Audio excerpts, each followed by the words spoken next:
The smell of burning coffee jolts me awake, and I'm 25 again. My heart hammers against my ribs as I stumble from the narrow bed in my cramped studio apartment. The same apartment I haven't seen in 3 years.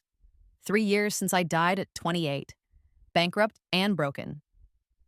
The acrid smoke fills my nostrils as I rush to the kitchenette, yanking the pot off the burner with shaking hands.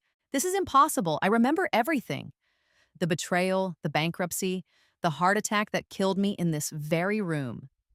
Yet here I am, staring at my reflection in the blackened coffee pot, seeing a face that's 3 years younger but carries the weight of a lifetime's worth of bitter knowledge. I sink onto the threadbare couch, my mind racing through memories that shouldn't exist. Marcus's cruel smile as he destroyed my career.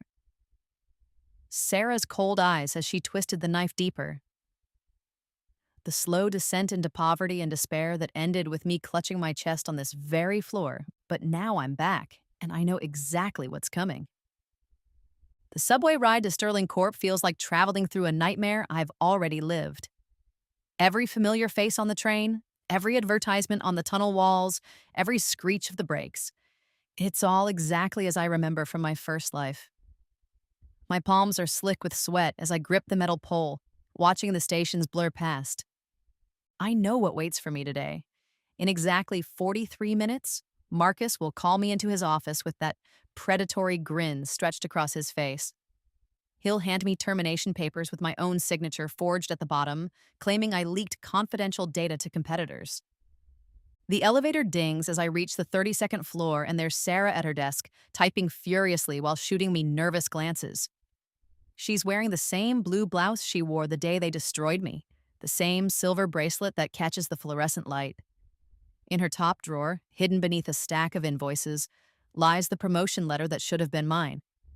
The letter that sparked their plan to frame me. Marcus's office door is already open, and his cologne hits me like a wall of suffocating sweetness as I approach. He's standing behind his mahogany desk, that familiar wolf smile already spreading across his features. The termination papers are spread out before him like a death sentence, and I can see my forged signature from here. The same sloppy forgery that convinced HR the first time around. Come in, he purrs, gesturing to the chair I know will feel like an electric chair. We need to have a little chat. I take the seat, forcing my expression into the same confused innocence I wore 3 years ago. But inside, a cold fire is building.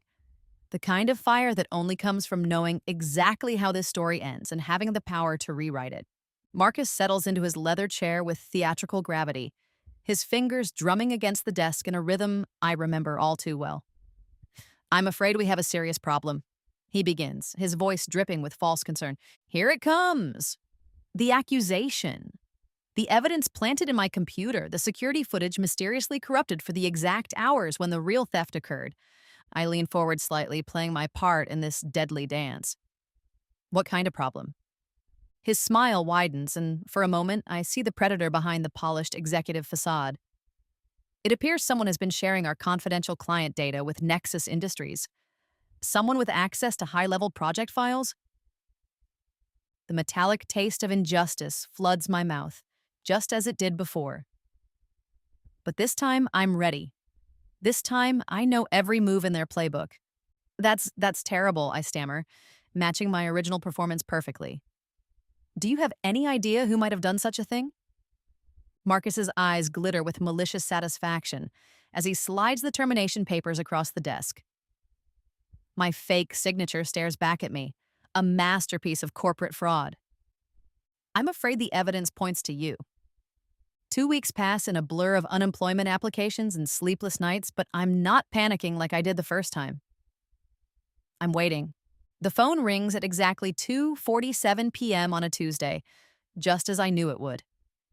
Marcus's voice oozes through the speaker like honey mixed with poison, the same sickeningly sweet tone he used before. Listen, I know we had our misunderstanding, he begins, each word carefully calculated. But Sterling Corp is in a bind, and frankly, we need someone with your expertise. I let him squirm for a few seconds, listening to his breathing grow heavier. The phone feels slippery in my sweating palm, not from nervousness this time, but from anticipation. What exactly are you proposing, Marcus? A consulting position. Part-time, of course. We can offer you, let's say, half your previous salary. His voice drops to a conspiratorial whisper. Between you and me, the board is starting to ask questions about productivity since you left. The same offer, the same desperate pitch wrapped in false generosity. In my previous life, I jumped at this lifeline like a drowning man grasping at driftwood.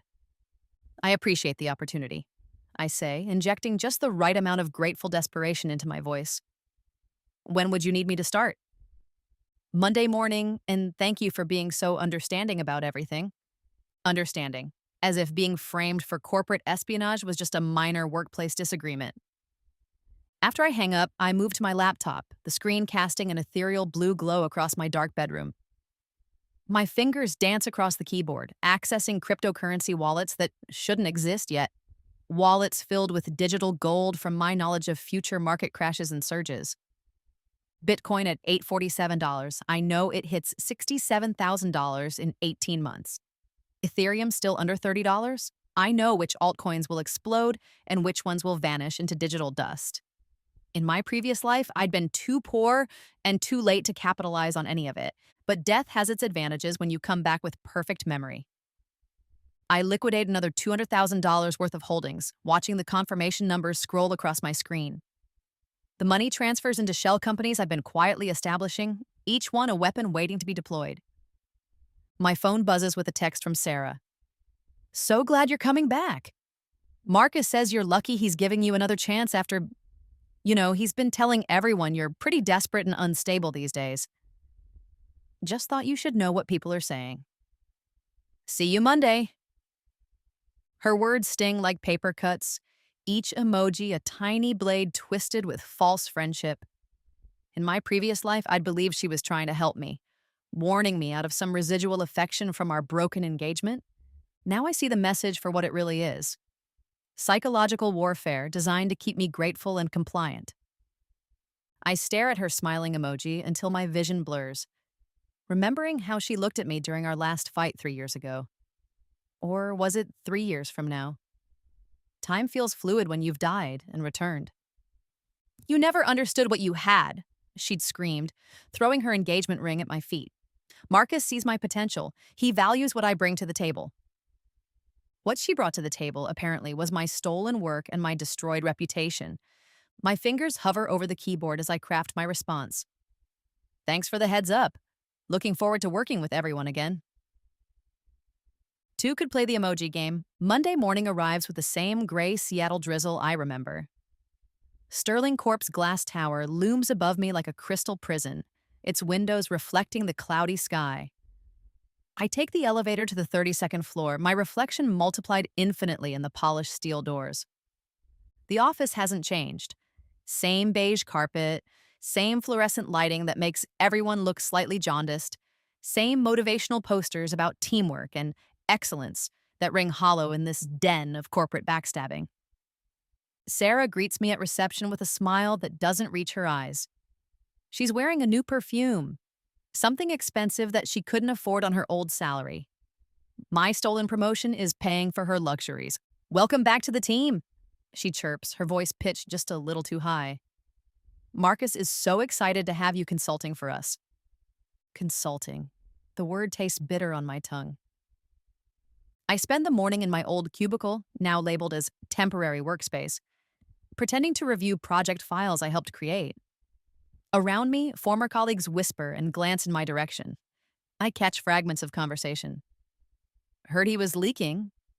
Lucky Marcus is so forgiving. Seemed so trustworthy. My reputation precedes me like a toxic cloud. But I'm not here for redemption. I'm here for reconnaissance. During lunch, I slip away to a quiet coffee shop 3 blocks from the office. My laptop connects to the secure VPN I've established, and I pull up the contact information for Sterling Corp's biggest client, Meridian Industries. I know their CEO, Janet Walsh, from my previous life. More importantly, I know exactly which contract loopholes will make her terminate Sterling Corp's services and switch to a competitor. In 6 months, she'll discover these issues anyway and leave, costing Sterling Corp over $3 million in annual revenue. But why wait 6 months? My pen clicks rhythmically against the cafe table as I draft the email, each word carefully chosen to plant seeds of doubt about Sterling Corp's reliability and ethics. I mention specific contract clauses that most people would overlook, technical details that only someone with insider knowledge would know to highlight. I don't lie. I don't need to. The truth is damning enough when presented by someone who knows exactly where to look. The email sends with a soft whoosh, disappearing into the digital ether to begin its work of destruction. My phone buzzes with another text from Sarah. Hope your first day back is going well. Don't let the office gossip get to you. People will forget eventually. I almost laugh out loud. Heart emoji now. How touching. I type back, thanks for caring. It means a lot to have a friend like you. The word friend feels like ash in my mouth, but patience is a virtue I've learned in death. The morning meeting arrives with the fanfare of a public execution, and I'm the one being led to the guillotine. Marcus stands at the head of the conference table in his perfectly pressed suit, that same predatory smile spreading across his face as he surveys his assembled employees. The glass-walled conference room amplifies every sound, the rustle of papers, the soft wheeze of the air conditioning, the clicking of Sarah's heels as she approaches my old chair. I have some exciting news to share with everyone, Marcus announces, his voice carrying that theatrical quality he reserves for moments of maximum cruelty. As you all know, we've been restructuring since some recent personnel challenges. His eyes find mine across the table, and I force myself to maintain the same defeated expression I wore 3 years ago. Inside, I'm counting down the seconds until my revenge begins to unfold. I'm pleased to announce that Sarah Martinez has been promoted to Senior Project Manager, effective immediately. He gestures towards Sarah with a flourish, and she rises from my former chair with practiced grace. Her new perfume wafts across the room, something cloyingly sweet that makes my stomach turn. She's wearing the same navy blazer she bought with her first inflated paycheck, the one that cost more than I used to make in a week. Thank you, Marcus, she says, her voice steady and professional. I'm honored to take on this expanded role and continue building on the strong foundation we've established. Strong foundation, built on my stolen work and forged documents. The other employees offer polite applause, but I catch the sidelong glances, the subtle eye rolls. They know this promotion stinks of nepotism and office politics. In my previous life, I'd been too devastated to notice these small signs of support. Marcus's laugh echoes through the glass walls as Sarah settles into what should have been my chair. Sarah will be overseeing the Pinnacle project rollout, as well as spearheading our new client retention initiatives. My breath catches. The Pinnacle project. My brainchild, my innovation, my 18 months of late nights and weekend research. I watch as Marcus clicks through a PowerPoint presentation filled with my ideas, my strategies, my carefully crafted solutions to problems that hadn't even been identified when I first started working on them. These innovative approaches to market penetration, Marcus continues, highlighting a slide that contains my exact words from a memo I wrote 2 years ago, represent the kind of forward thinking that will keep Sterling Corp ahead of the competition. Sarah nods sagely as if she'd conceived every brilliant insight herself. The key is anticipating client needs before they even realize they have them, she says, parroting a phrase I'd coined during one of our late-night strategy sessions back when I thought she loved me. The metallic taste of injustice floods my mouth, but this time it's tinged with something sweeter, anticipation. After the meeting, I retreat to my cubicle, my temporary workspace, as the nameplate cruelly reminds me, and pull up my banking app. Another cryptocurrency liquidation has cleared overnight. The numbers on my screen would have seemed impossible 3 years ago. $2.8 million spread across various shell companies and offshore accounts. Death, it turns out, is an excellent investment advisor when you remember which digital currencies are about to explode. My phone buzzes with a text from an unknown number, but I recognize the desperate tone immediately. This is Janet Walsh from Meridian Industries. We need to discuss some concerns about our current contract with Sterling Corp. Are you available for a confidential call? Right on schedule. I'm about to respond when footsteps approach my cubicle. Sarah appears around the partition wall, her arms crossed and her expression cold, in a way that reminds me why our engagement ended so badly. We need to talk, she hisses, glancing around to make sure we're not overheard. Supply closet. Now. The supply closet. Scene of 1,000 workplace conspiracies and the place where she'll deliver her most cutting blow yet. I follow her through the maze of cubicles, past the break room where people are already gossiping about her sudden promotion, past the copy machine where Marcus is glad-handing potential clients. The supply closet door closes behind us with a soft click, and the fluorescent light buzzes ominously overhead like an angry wasp. Sarah whirls to face me, her polished professional mask slipping to reveal the vicious opportunist underneath. "Let me make something crystal clear," she says, her voice dropping to a venomous whisper. "You need to know your place now. Know my place." The same words that haunted my nightmares for 3 years. "I don't understand what you mean," I say, playing the confused innocent perfectly. Her laugh is sharp and bitter. "Don't play dumb with me. I see how you look at Marcus, how you watch me in meetings. You think this is all some kind of mistake, that you'll somehow get your old life back." She steps closer, close enough that I can smell her expensive perfume, mixed with the faint scent of her desperation. "But here's the truth, you were never as good as you thought you were. Marcus and I, we make a real team. We see the big picture in ways you never could." The fluorescent light flickers, casting dancing shadows across her face. For a moment, she looks almost demonic. "Your consulting contract is a charity case," she continues, each word a carefully aimed dagger. "Marcus felt sorry for you after everything that happened. But don't mistake pity for opportunity." I nod slowly, letting her see the pain in my eyes. Pain that's real, even if it's not for the reasons she thinks. "I understand," I whisper. "Good." She smooths her blazer and checks her reflection in the metal supply cabinet. "Oh, and one more thing. That little project you've been working on, the market analysis report, Marcus and I decided it would be better handled internally. We'll take it from here." Another theft. Another casual appropriation of my work, delivered with the same smile she used to give me when she said she loved me. "Of course," I say. "Whatever you think is best." She opens the door and pauses, looking back at me with something that might have been regret if she were capable of such an emotion. "For what it's worth," she says softly, "I did care about you once. But caring doesn't pay the bills or advance careers. You should have learned that by now." The door closes, leaving me alone with the buzzing fluorescent light and the scent of industrial cleaning supplies. I pull out my phone and transfer another $1 million into my shell company's account. The bank confirmation email glows on my screen like a promise of justice as footsteps approach my cubicle. Probably Marcus coming to deliver the next blow in their carefully orchestrated campaign of humiliation. But this time, I'm ready for whatever comes next. This time, I'm the one holding all the cards. The termination notice arrives on a Tuesday morning, delivered by a trembling intern who can barely meet anyone's eyes. Marcus stands at the head of the conference table, his usually perfect composure cracking as he reads the document aloud.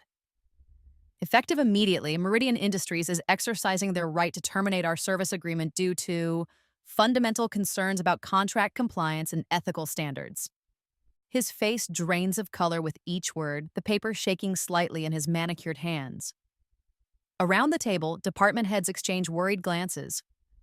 Meridian Industries represents 30% of Sterling Corp's annual revenue, the kind of client you build your entire business around. "This is impossible," Sarah whispers from her stolen chair, her new perfume unable to mask the scent of her panic. "We just renewed their contract 6 months ago. Everything was perfect." Perfect. If only she knew how perfectly I'd orchestrated this moment. I sit in my corner chair, the consultant's seat, as far from the power center as possible, and watch the dominoes begin to fall. In my previous life, I'd been long gone by the time Meridian discovered Sterling Corp's ethical lapses. Now I get to witness the beautiful destruction in real time. Marcus clears his throat, trying to regain his authoritative tone. "We'll reach out to Janet Walsh immediately. This has to be some kind of misunderstanding. Maybe a competitor got to them with false information. False information. The irony is delicious." My phone buzzes with a text message, and I glance down to see a notification from my brokerage account. Another cryptocurrency surge has increased my holdings by $400,000 overnight. Ethereum just hit a price point I knew was coming 18 months early. There's more, the intern squeaks, producing another envelope with shaking hands. This came from the law firm representing Nexus Industries. Marcus rips open the envelope, his eyes scanning the legal document with growing horror. They're suing us for corporate espionage. They claim we stole their proprietary client retention strategies. The room falls silent except for the hum of the air conditioning and someone's sharp intake of breath. Sarah's hand flies to her throat. That's ridiculous. Our strategies are completely original. I developed them myself based on... She stops mid-sentence, her eyes widening as the implications sink in. The strategies she's claiming credit for are the same ones that appeared in the leaked documents that got me fired. The same documents that were supposedly stolen and sold to competitors. But if Nexus Industries is suing Sterling Corp for stealing from them, then who really stole from whom? I stand slowly, feeling 30 pairs of eyes turned toward me. Marcus, if I may? His face is the color of old parchment now, sweat beading on his forehead despite the office's Arctic air conditioning. What? I think there might be something you should know. I reach into my briefcase, a new one, expensive, bought with cryptocurrency profits, and pull out a thick folder. I've been doing some research in my spare time. The folder hits the conference table with a satisfying thud. Inside are printouts of bank records, stock transactions, and offshore account transfers. All perfectly legal to obtain when you know exactly where to look and have enough money to hire the right investigators. What is this? Marcus asks, but his voice has lost all its authority. Documentation of some interesting financial activities over the past 6 months. I flip open the folder, revealing the first page. A wire transfer from a Cayman Islands account to Sarah's personal checking account. It seems someone has been quite busy with international banking. Sarah makes a small choking sound. This is preposterous, Marcus blusters, but he's backing away from the table. You can't just... Oh, but I can. I turn to the second page. A record of Marcus's shell company receiving payments from 3 different competitors, all dated within weeks of major Sterling Corp client losses. See, when you have the right resources, it's amazing what kinds of patterns emerge. The boardroom falls silent except for the sound of Marcus's labored breathing. 37%, I say conversationally, pulling out my phone to check my stock portfolio. That's how much of Sterling Corp I now own through various intermediaries and shell companies. The sharp intake of breath comes from the company's CFO, a nervous man named Peterson who's been watching this drama unfold with the fascination of someone witnessing a car accident. Impossible, Sarah breathes. You were fired, you were broke, you couldn't afford... Couldn't afford what? To buy stock in a company I helped build? I smile for the first time in this boardroom, and several people actually lean back in their chairs. You're right, I couldn't afford it 3 years ago, but death has a way of changing one's perspective on investment strategies. Death, Marcus stammers. What the hell are you talking about? I pause, realizing I've said too much. But it doesn't matter now. Nothing matters except watching their world crumble the way mine did. Figure of speech, I say smoothly. What I mean is, losing everything tends to motivate a person to make better financial decisions. Cryptocurrency, for instance. Amazing what you can accomplish when you know which coins are about to explode. I flip to another page in my folder. Bitcoin purchased at $847, sold at $31,000. Ethereum bought at $29, sold at $2.100. Dogecoin, well, that one was just for fun, but it paid for my new penthouse. Peterson's eyes are wide behind his thick glasses. If you own 37% of the company, then you have enough shares to call for a vote of no confidence in current management, to demand a full audit of all financial transactions, to request criminal investigations into embezzlement and corporate espionage. I close the folder with a snap. Yes, I believe I do. Marcus's expensive suit is wrinkled now, sweat stains spreading under his arms like dark prophecies. You can't prove anything. Those documents could be forgeries. This whole thing is, Marcus. My voice cuts through his panic like a blade. Do you remember what you told me the day you fired me? You said I should have known better than to trust the wrong people.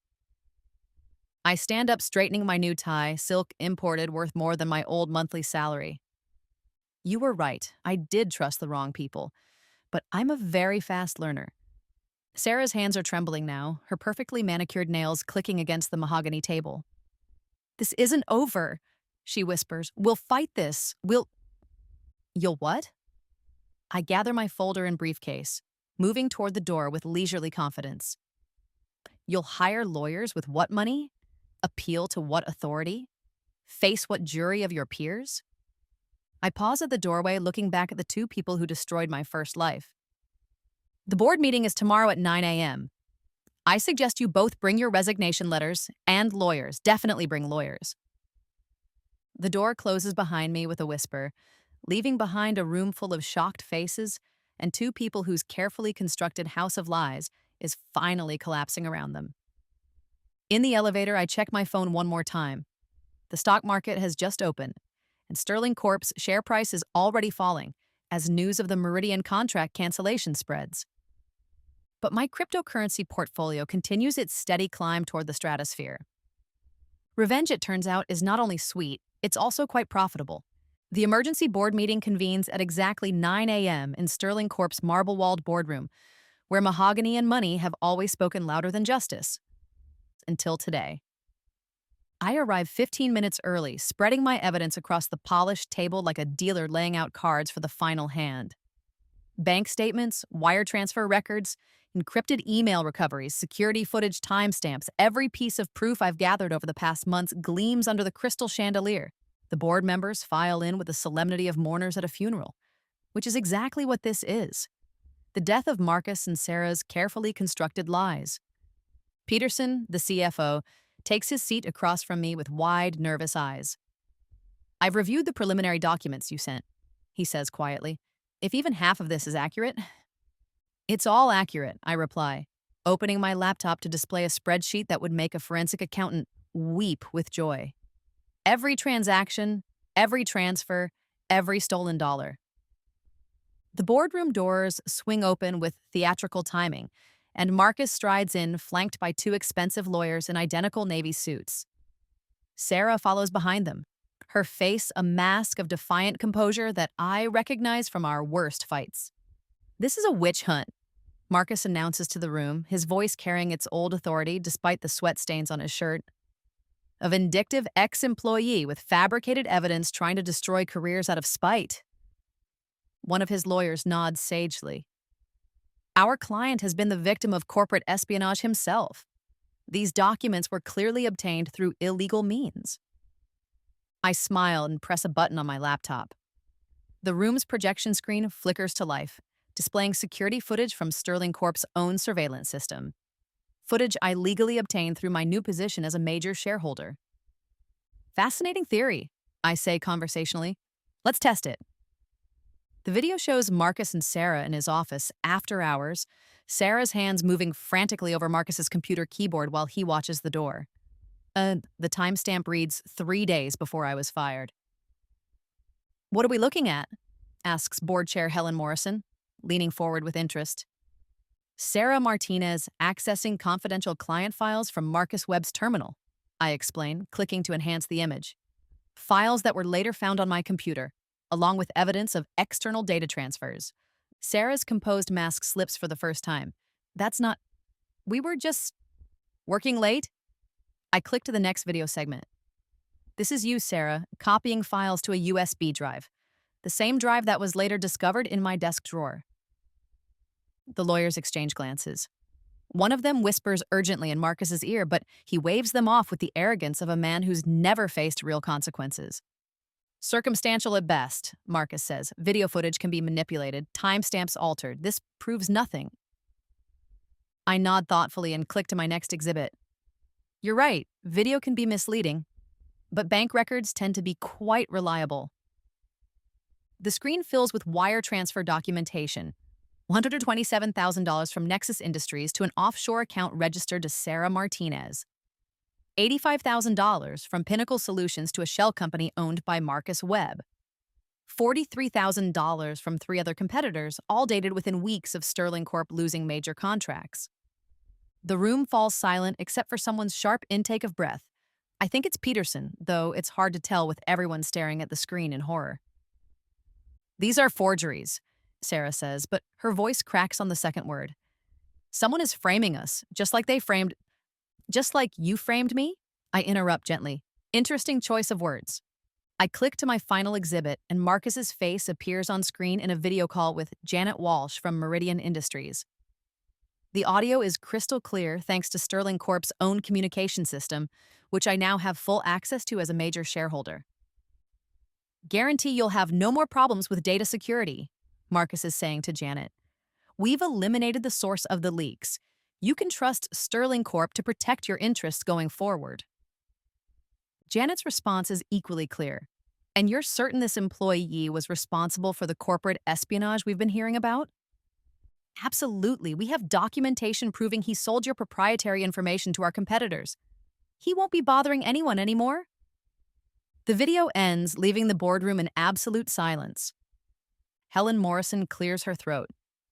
Mr. Webb, would you care to explain why you're discussing confidential client information that was supposedly stolen by a terminated employee?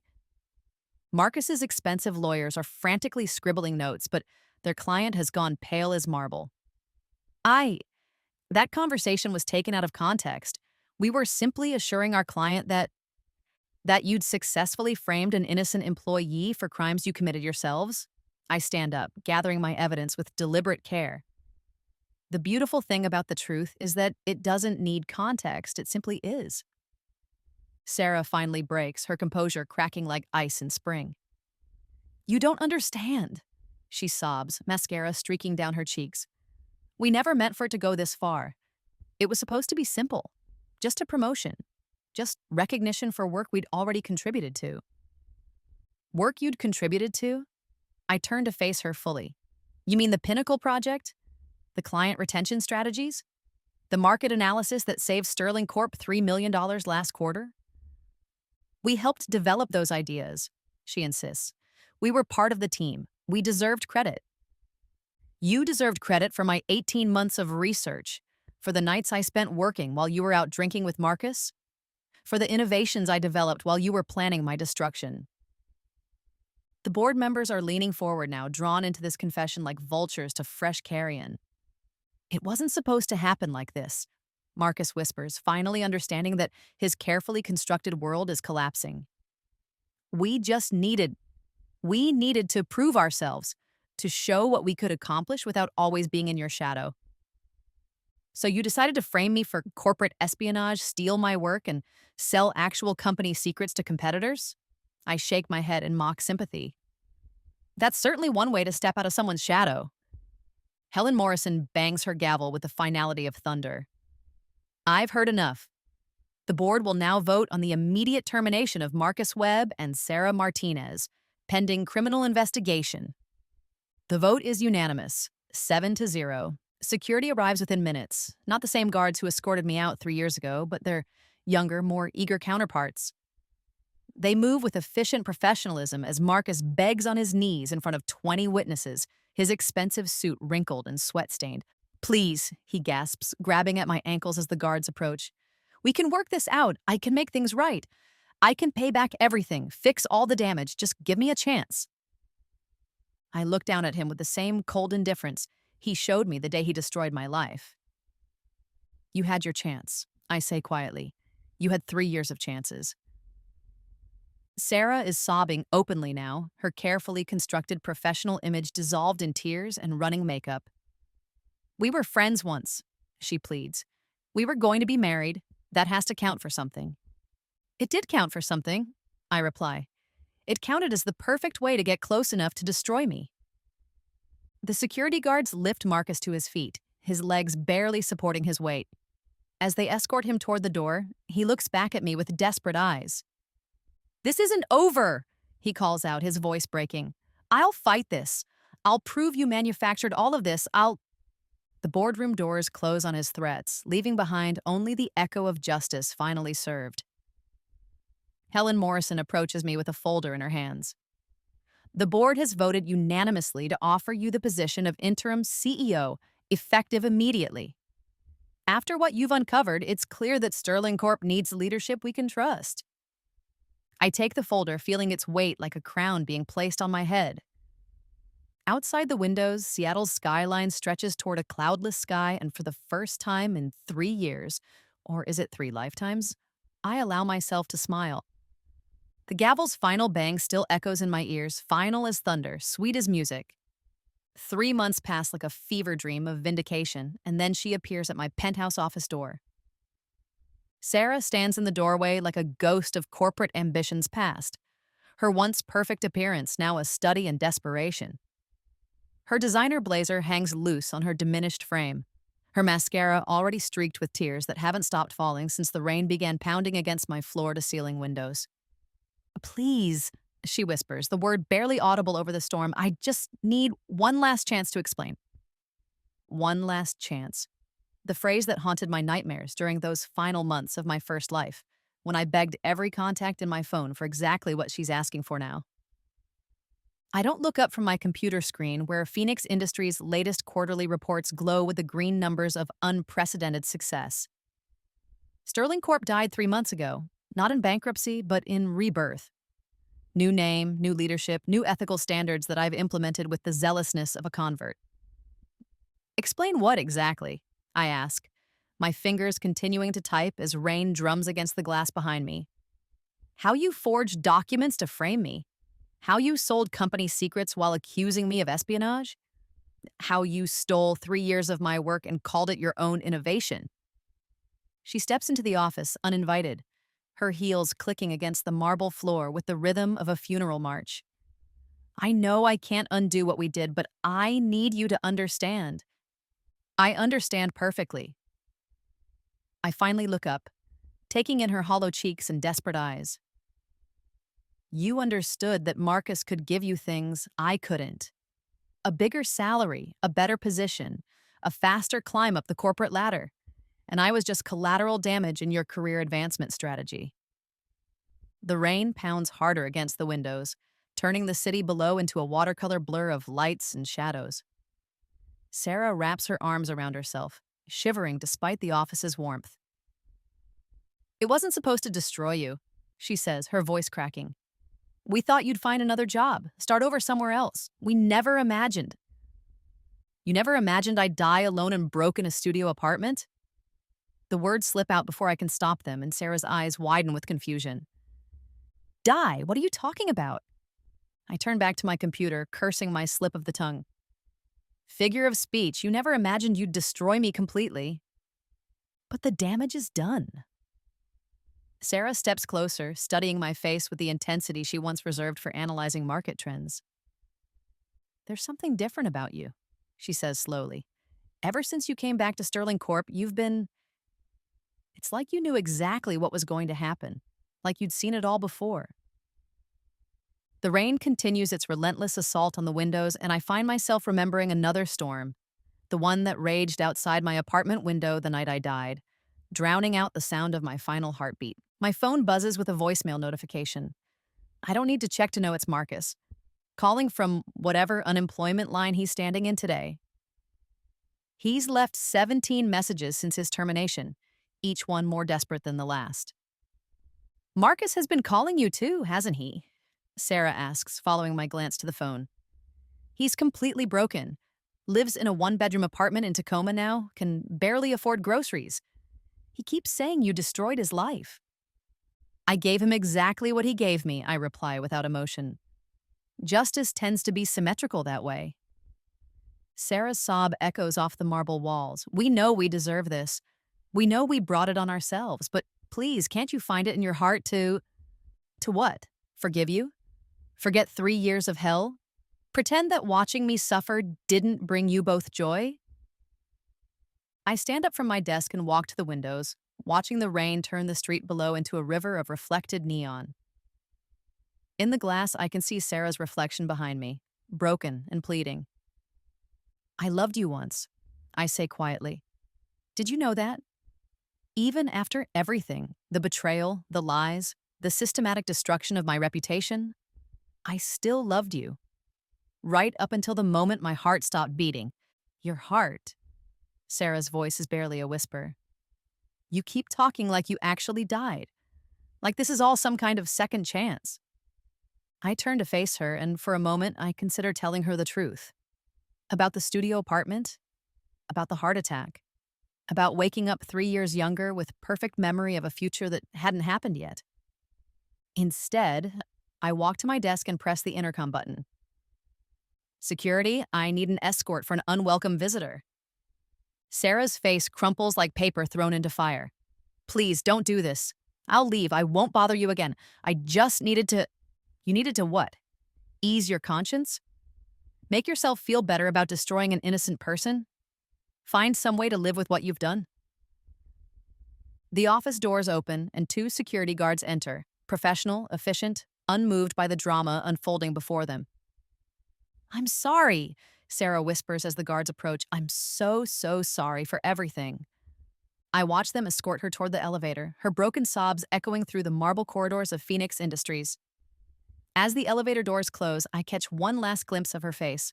Destroyed, hopeless, exactly the way I looked in my bathroom mirror during those final months of my first life.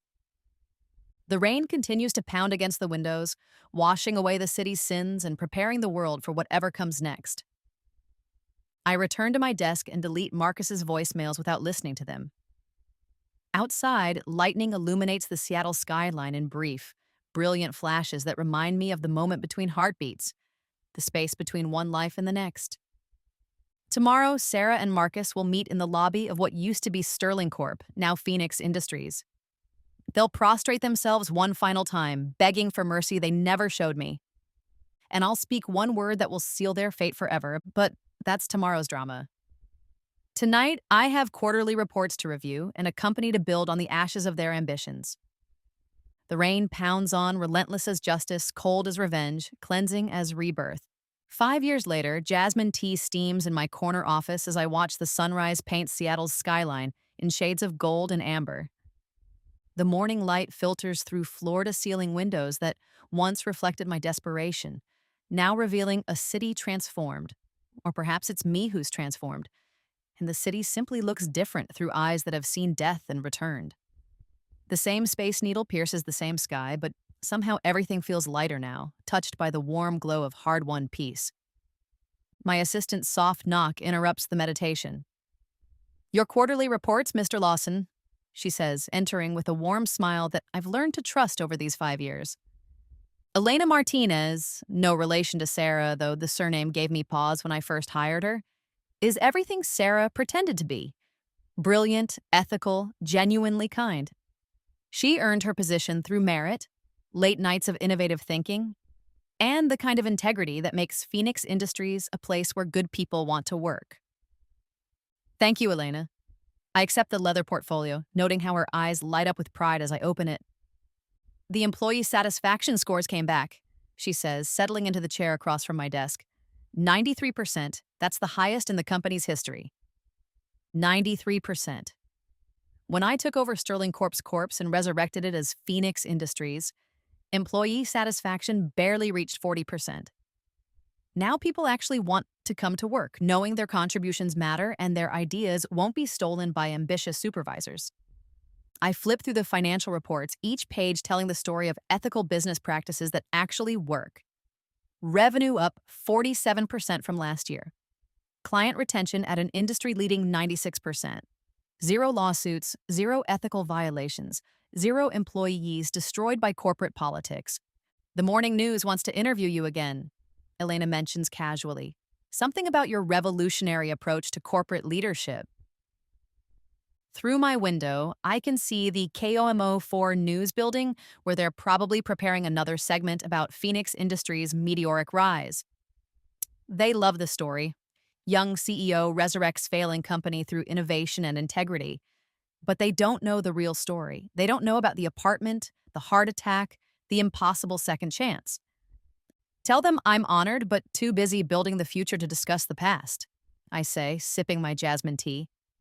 The delicate flavor reminds me of new beginnings, of choices made with wisdom earned through suffering. Elena nods and makes a note. There's something else. Security reported two people loitering near the building entrance this morning. A man and woman both appearing distressed. I don't need her to describe them. I've been expecting this visit for months now, ever since Phoenix Industries made the cover of Forbes. Success has a way of drawing ghosts from the past. Let me guess, I say, walking to the window. The man is wearing a work uniform, probably orange, and the woman looks like she hasn't slept in days. You've seen them before? I spot them immediately. Marcus in his street-sweeping vest, standing beside Sarah, who's clutching what appears to be a convenience store name tag. They're looking up at my building with the hollow expression of people who've lost everything and finally understand what rock bottom feels like. In my previous life, I never got to see this part. The aftermath of their victory, the slow realization that destroying others ultimately destroys yourself. Now I watch Marcus lean against a parking meter, his once powerful frame bent by years of manual labor and the weight of his choices. Sarah looks worse. Her hair hangs limp and unwashed, her clothes are wrinkled and ill-fitting, and she moves with the defeated shuffle of someone who's discovered that climbing over others only leads to a very lonely peak. They used to work here, I tell Elena, my voice steady as granite. A long time ago, in a different life. She follows my gaze and frowns. Should I have security move them along? I watch them for another moment. Two broken people standing outside the company they try to destroy, looking up at windows that reflect their failure in crystalline clarity. Part of me feels something that might be pity, but mostly I feel the deep satisfaction of justice finally, completely served. No, I say, turning back to my desk. Let them look. Let them see what integrity builds. Elena leaves to handle the morning's appointments, and I return to my reports. Phoenix Industries is expanding into 3 new markets next quarter. We're hiring 200 employees, all of them selected through the transparent, merit-based process I've instituted. We're launching an innovation lab where people's ideas will be credited to their actual creators. Everything I dreamed of building in my first life now real and thriving. My phone buzzes with a text from an unknown number. Please, just 5 minutes, and we need to talk to you. Sarah and Marcus. I delete the message without responding and block the number. Through my window, I watch them finally give up their vigil and walk away. Marcus returning to his street-sweeping route. Sarah heading toward the convenience store where she stocks shelves for minimum wage. They move in opposite directions, no longer the united front that once conspired against me. Divide and conquer, someone once said. They conquered themselves. The rest of my morning passes in the routine of ethical business, approving fair contracts, reviewing employee advancement recommendations based on merit, planning expansions that will create good jobs for hundreds of people. Every decision I make is guided by the simple principle I learned in death. Treat others as if your next life depends on it, because maybe it does. As lunch approaches, I walk to my window one final time. The city spreads out below me like a vast promise, full of people building lives and careers and dreams. Somewhere out there, Marcus is sweeping streets, earning an honest living for the first time in years. Somewhere else, Sarah is learning that dignity can be found in any work performed with integrity. I close my eyes and feel something I haven't experienced since waking up 25 again. Complete, unshakable peace.